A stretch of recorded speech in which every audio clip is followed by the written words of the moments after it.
بسم اللہ الرحمن الرحیم۔ ایک غریب لڑکی ریحانہ کی شادی ہوئی تو شادی کے ٹھیک ایک ہفتے بعد اس کا شوہر امتیاز سعودی عرب چلا گیا۔ حقیقت سسرالیوں کو نوکرانی مل گئی اور وہ 18 افراد کے لیے کھانا بنا کر بے حال ہو جاتی اور باقی سبھی اے سی لگا کر مزے سے سوتے، اور جب 50,000 بل آیا تو اماں نے کہا امتیاز سے کہ تمہاری بیوی 24 گھنٹے اے سی میں رہتی ہے، بل کے لیے پیسے بھیجو، اور سارا دن کام کرنے کی وجہ سے ریحانہ کا حمل بھی ضائع ہو گیا۔ تو اماں نے کہا کہ تمہاری بیوی جان بوجھ کر ایبارشن کروا کر آئی ہے۔ اتنا سننا تھا کہ امتیاز کا دماغ گھوم گیا اور وہ اگلے دن ہی بتائے بنا گھر آ گیا تو سامنے کا منظر دیکھ کر اس کے قدموں تلے سے زمین نکل گئی۔ ریحانہ ایک غریب گھرانے کی لڑکی تھی، مگر امتیاز ایک امیر خاندان سے تعلق رکھتا تھا۔ نہ جانے کیسے امتیاز کی ماں کو ریحانہ بھا گئی، شاید اس کی وجہ ریحانہ کا بے مثال حسن تھا یا پھر اس کا سگڑاپا۔ امتیاز کی اماں نے پہلی ہی نظر میں ریحانہ کو اپنے بیٹے کے لیے پسند کر لیا۔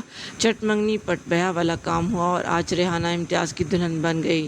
امتیاز مسکراتے ہوئے اس کے ہاتھ میں منہ دکھائی کی انگوٹھی پہنا رہا تھا۔ ریحانہ کو یقین نہیں آ رہا تھا کہ قسمت یوں بھی پلٹ سکتی ہے۔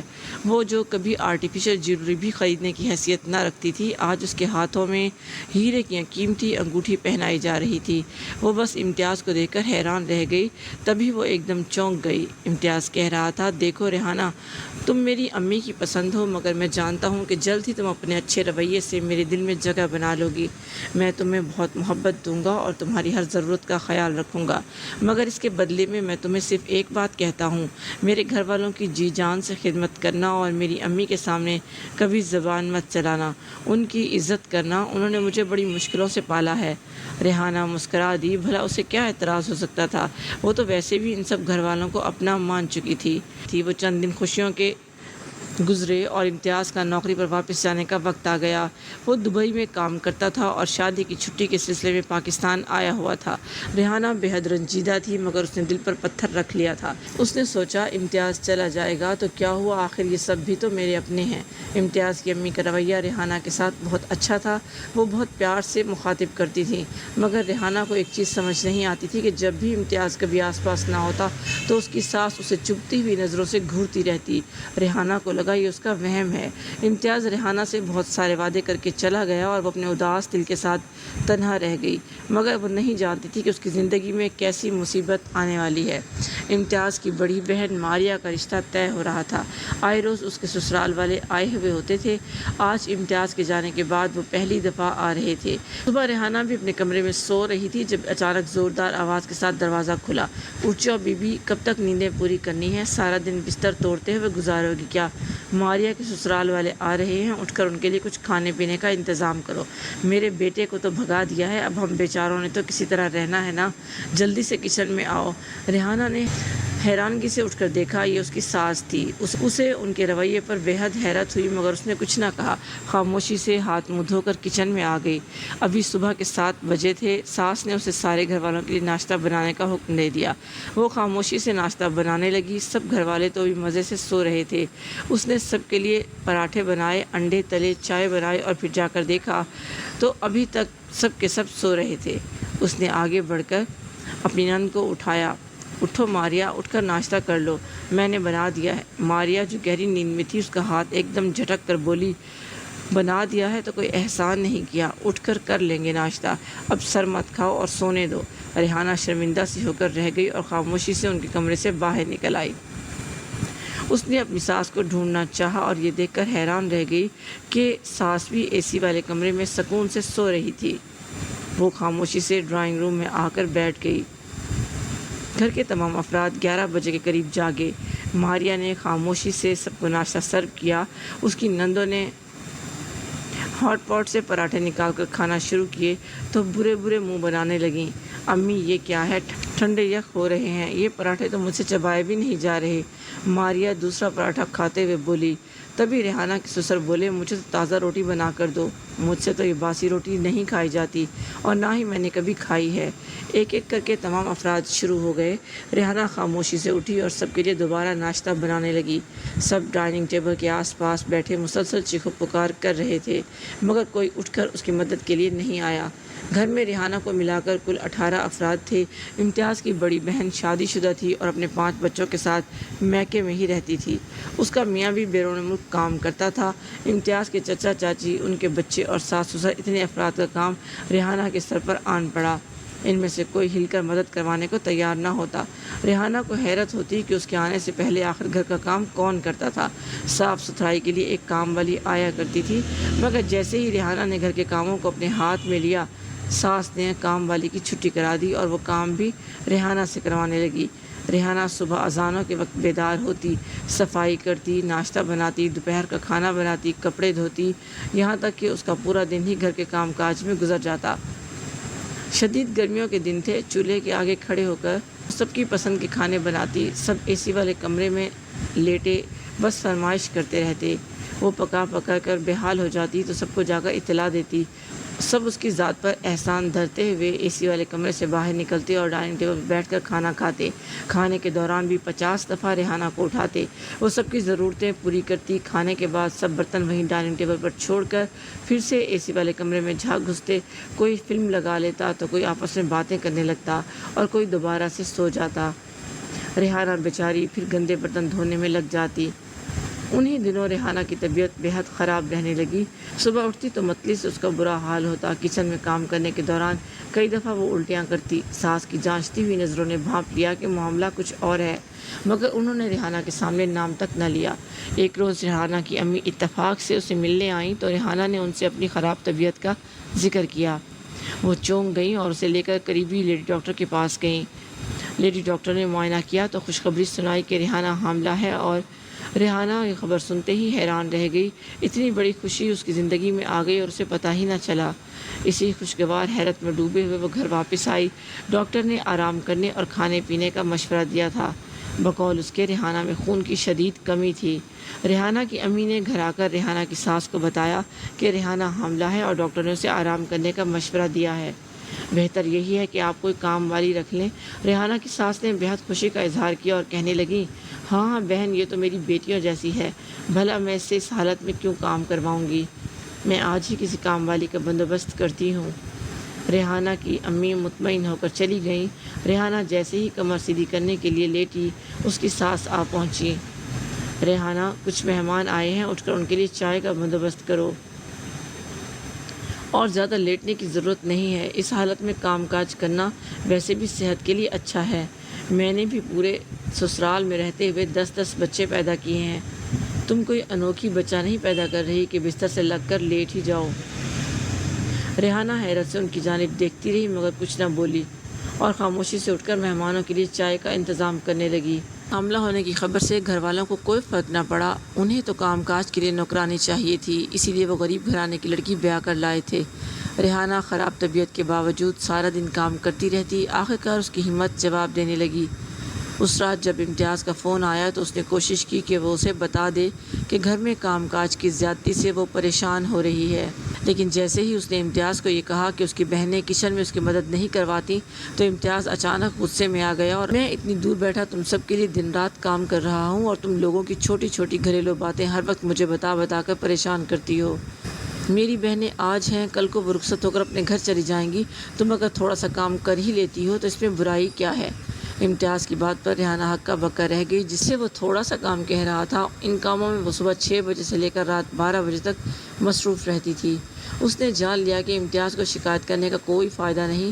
ساس اور نندوں کا رویہ بد سے بدترین ہوتا جا رہا تھا، وہ اسے بالکل کسی نوکرانی کی طرح برتاؤ کرتے۔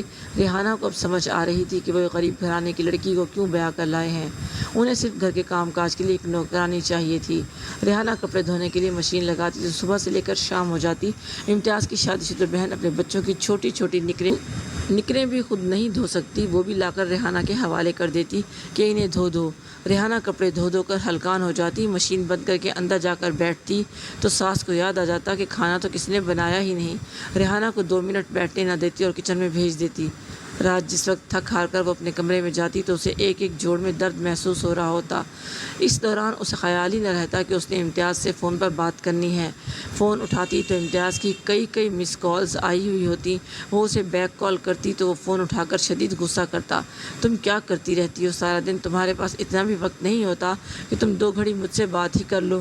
میں تمہارے آرام کی خاطر ہی پردیس میں خوار ہو رہا ہوں، مگر لگتا ہے کہ تمہیں مجھ میں کوئی دلچسپی ہی نہیں ہے۔ وہ غصے میں ریحانہ کو باتیں سنانے لگ جاتا۔ ریحانہ دونوں جانب سے پس رہی تھی۔ اسے لگ رہا تھا کہ شادی کر کے اس نے کوئی طوق اپنے گلے میں ڈال لیا ہے۔ شوہر کے ساتھ مناسب وقت نہ گزارنے کی وجہ سے ان دونوں کے درمیان بہت فاصلہ تھا۔ اسی فاصلے کا ریحانہ کی ساس خوب فائدہ اٹھاتی تھی۔ امتیاز کو فون کر کے جھوٹی سچی باتیں ریحانہ کے خلاف کرتی جنہیں وہ سچ مانتا تھا۔ وہ شریف لڑکا تھا، ریحانہ سے اس چیز کی باز پرس تو نہ کرتا، لیکن دل ہی دل میں ریحانہ سے شکوہ ضرور کرتا۔ ایک روز ریحانہ کی ساس ڈرائنگ روم میں بیٹھی ٹی وی دیکھ رہی تھی جب باہر سے ان کی چھوٹی بیٹی ماریا اندر داخل ہوئی۔ اس کے ہاتھ میں بجلی کا بل تھا، اس کے چہرے پر ہوائیں اڑ رہی تھیں۔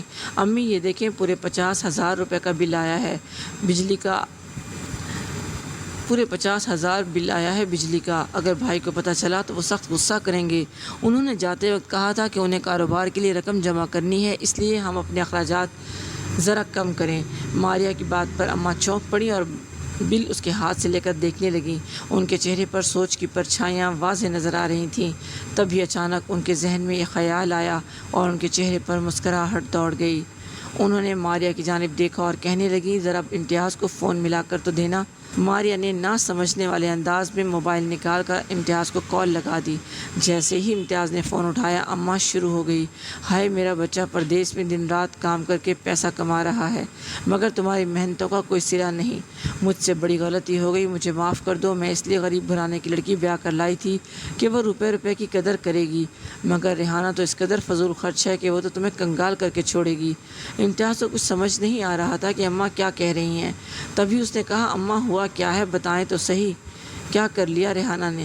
اماں نے ماریا کو دیکھا اور کہنے لگی، کرنا کیا ہے بیٹا، سارا دن اے سی لگا کر کمرے میں پڑی رہتی ہے۔ اگر میں کچھ کہتی ہوں تو رونے لگ جاتی ہے کہ میں حاملہ ہوں، مجھ سے کوئی کام نہیں ہوتا اور گرمی زیادہ لگتی ہے۔ اس کی حالت کی وجہ سے میں بھی زیادہ سختی نہیں کرتی، مگر حقیقت تو یہ ہے کہ دن رات اے سی چلانے کی وجہ سے بجلی کا بل 50,000 آ گیا ہے۔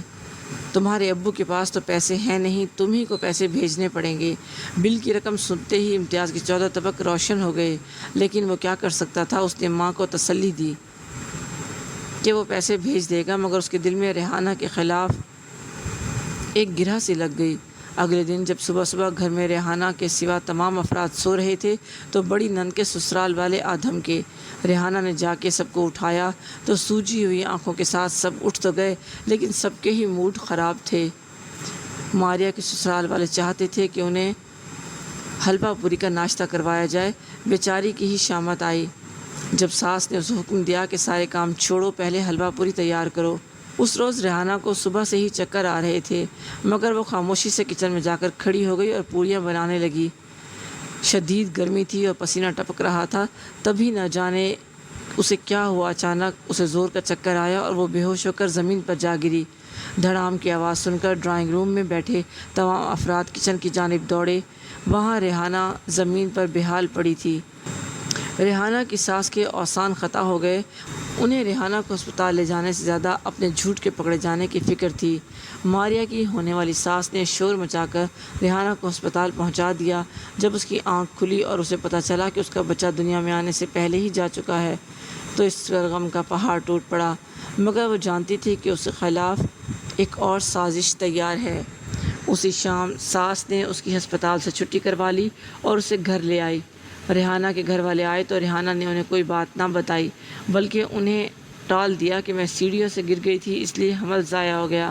اس کی آنکھیں بار بار آنسوؤں سے بھر جاتی تھیں۔ گھر والے جا چکے تھے۔ ریحانہ کی ساس نے ایک بار پھر اسے چائے بنانے کی فرمائش کر دی، بغیر اس بات کا احساس کیے کہ ابھی ابھی وہ ہسپتال سے گھر آئی ہے۔ ریحانہ کو شدید درد تھی، مگر اس کے باوجود وہ ہمت کر کے اٹھی اور کچن میں جا کر کھڑی ہوئی۔ وہ جانتی تھی کہ اس گھر میں اس کی کوئی حیثیت نہیں، اس کا شوہر اس کی بات پر بھروسہ نہیں کرتا، اور یہاں جو لوگ تھے انہیں بہو نہیں نوکرانی چاہیے تھی۔ ریحانہ کی ساس نے امتیاز کو فون کر کے اطلاع دی کہ ریحانہ ابھی بچے کی پیدائش نہیں چاہتی، اس لیے اس نے ابارشن کروا لیا ہے۔